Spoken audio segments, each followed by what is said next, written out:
Baik, terima kasih Sahi. Projek pembinaan jalan yang menghubungkan Lawas, Limbang, Miri di bawah projek Sarawak Sabah Link Road SSLR kini dalam proses pelaksanaan secara berfasa. Perkara tersebut disuarakan sendiri oleh Timbalan Premier Sarawak, Dato' Amara Awang Tengah Ali Hassan. Di fasa pertama ini adalah daripada simpang Glugos, Jalan Lawas Terusan tu, daripada simpang Glugos ke Long Lopeng. Saya kurang pasti berapa panjang dia. Ini sudah di peruntukannya ada dan syarikat untuk melaksanakan ini sudah diputuskan dan proses untuk mengerjakan kerja ini sudah berjalan sekarang. Beliau berucap pada Majlis Program Sentuhan Kasih Petronas Raya Gawai di Lawas. Dalam program sama, beliau turut menyampaikan sumbangan kepada 50 orang penerima. Terdahulu, beliau yang juga ahli Dewan Undangan Negeri Bukit Sari turut merasmikan program Hari Bertemu Pelanggan dan perasmian penutupan bantuan lesen memandu keluarga Malaysia di Taman Awam Lawas. Dalam sesi ucapannya, beliau memaklumkan kira-kira 1,000 orang warga Lawas mendapat bantuan lesen memandu motosikal selepas melepasi kriteria yang ditetapkan. Sementara itu, Timbalan Menteri Pengangkutan Datuk Hendry Sum Agong yang turut hadir mengatakan program tersebut merupakan julung kali diadakan di Lawas dan menjadikan daerah itu sebagai kawasan yang pertama di Sarawak melaksanakannya. Persembahan Juh Bermukun 76 jam tanpa henti bakal dicatatkan dalam The Book Malaysia Book of Records pada pukul 9.07 malam ini. Baik, untuk perkembangan semasa kita terus bersama Firdaus RSC Idris di Auditorium P. Ramlee, Kuching. Terima kasih Bu Ma di studio. Berbaki 4 jam saja lagi untuk program Juh Bermukun 76 jam mencapai Malaysia Book of Record baru untuk persembahan paling lama.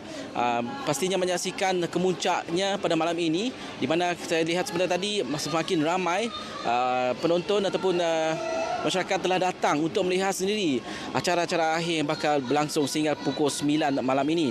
Baik, untuk berbicara lanjut mengenai persembahan kita terus langsung bersama dengan penerbit program iaitu Faizulah Muhammad. Assalamualaikum, selamat petang. Waalaikumsalam warahmatullahi taala wabarakatuh. Jadi Faizulah, mungkin boleh kongsikan tentang perjalanan program dari 5 petang pada Jumaat lalu. Baiklah, kalau kita lihat untuk permulaan bagi kelancaran 76 jam Juh Bermukun ini yang bermula jam 5.07 petang yang dirasmikan oleh Yang Berhormat Datuk Seri Abdul Karim Rahman Hamzah, dan ianya akan berakhir pada malam ini 9.07 pagi melengkapkan 76 jam Juh Bermukun. Dan untuk malam ini adalah acara yang kemuncak yang dapat kita saksikan, di mana kita akan dapat saksikan satu persembahan yang cukup menarik, di mana kami gabungkan ke semua peserta-peserta yang menjayakan 76 jam ini.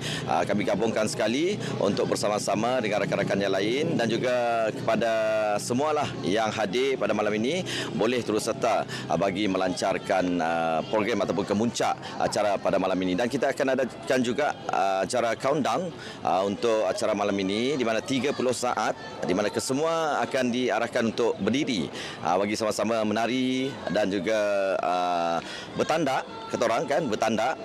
Jadi itu adalah acara kemuncak yang akan dapat kita saksikan, dan anda juga boleh tonton kalau tak berkesempatan berada di Auditorium P. Ramlee. Anda boleh saksikan sendiri di page RTM Sarawak di laman Facebook, dan anda juga boleh dengar di Sarawak FM. Itu antara medium-medium yang boleh kita dengar ataupun kita tonton untuk sama-sama kita melihat bagaimana acara kemuncak bagi 76 jam Juh Bermukun tanpa henti ini. Terima kasih. Baik, untuk acara penutupan malam ini saya difahamkan Timbalan Menteri Tenaga dan Kelestarian Alam Sekitar iaitu Dr. Hazlan Abang Hipni akan mewakili Premier Sarawak Datuk Patinggi Tan Sri Abang Johari Tun Openg untuk acara penutupan malam ini. Bagi mereka yang hendak melihat sendiri kemuncak acara majlis berbaki 4 jam saja lagi, boleh datang ke Auditorium P. Ramlee di Jalan P. Ramlee ini. Terima kasih. Itu yang boleh saya kongsikan dari pekarangan ini. Kembali bersama Bu Ma di studio. Silakan. Terima kasih Firdaus atas laporan anda. Tidak lengkap bermukun tanpa mengenakan pakaian tradisional termasuklah menyarung tanjak di kepala bagi pakaian Melayu Sarawak.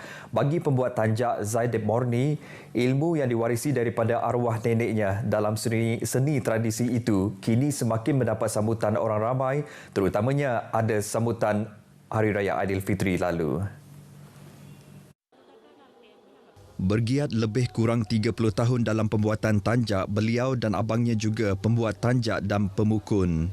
Sapian Morni pernah memenangi pertandingan peragaan tanjak di Riau, Indonesia. Untuk jenis tanjak, ini adalah satu jenis pesta Melayu Sarawak yang dipanggil Tan Kolok. Untuk membezakan yang Tan Kolok dengan tanjak, Tan Kolok menutupi sebelah kepala. Kalau tanjak, dia tidak menutupi kepala, dia open. Beliau berkata demikian ketika menjadi tetamu untuk cerita Pagi Sarawak menerusi slot Selamat Pagi Malaysia secara langsung dari Auditorium Piramli RTM di Kuching pagi tadi. Penggunaan tanjak dilihat semakin popular dalam kalangan masyarakat Melayu berikutan permintaan yang memberangsangkan di Sarawak, Sabah dan wilayah Persekutuan Labuan. Pesta Kebana 2022 atau Ramai Biu Kebana 2022 tidak hanya menjadi platform untuk berhibur atau berpesta semata-mata. Malah ia merangkumi pelbagai aspek kehidupan masyarakat Kenyah Badeng di seluruh Sarawak seperti sosioekonomi, pendidikan, sukan, kebudayaan dan keagamaan. Ahli Parlimen Hulu Rajang, Datuk Wilson Ugat Kumbung mengharapkan penganjuran Pesta Kebana 2022 yang berlangsung bermula 29 hingga 31 Mei membentuk semangat kerjasama di kalangan komuniti tersebut. Acara Pesta Kebana ini juga merupakan sebahagian daripada pengisian Hari Amat Bermakna di mana ianya akan dapat menyatu padukan bangsa Kenyah Badeng dalam segala perkara terutamanya dari segi sosial seperti mengeratkan lagi hubungan sesama ahli keluarga kita. Hubungan yang baik dipupuk.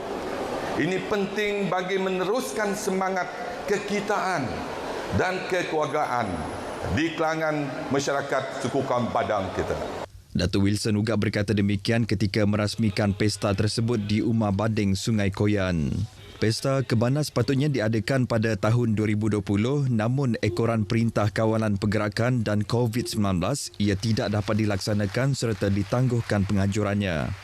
Tahun ini Pesta Kebana 2022 dianjurkan di Umar Bading, Sungai Koyan Belaga yang melibatkan 14 perkampungan dan pasukan Kenyah Bading dari seluruh Sarawak. Ia melibatkan Long Busang, Long Senep, Dangang, Long Magan, Malim Kenyah, Data Kakus, Long Dungan, Long Biak, Long Urun, Bakebak Leo Mato, Long Lawen, Kebana Cawangan Bintulu, Kebana Cawangan Sibu Kapit dan Lepo Bading Asap Koyan.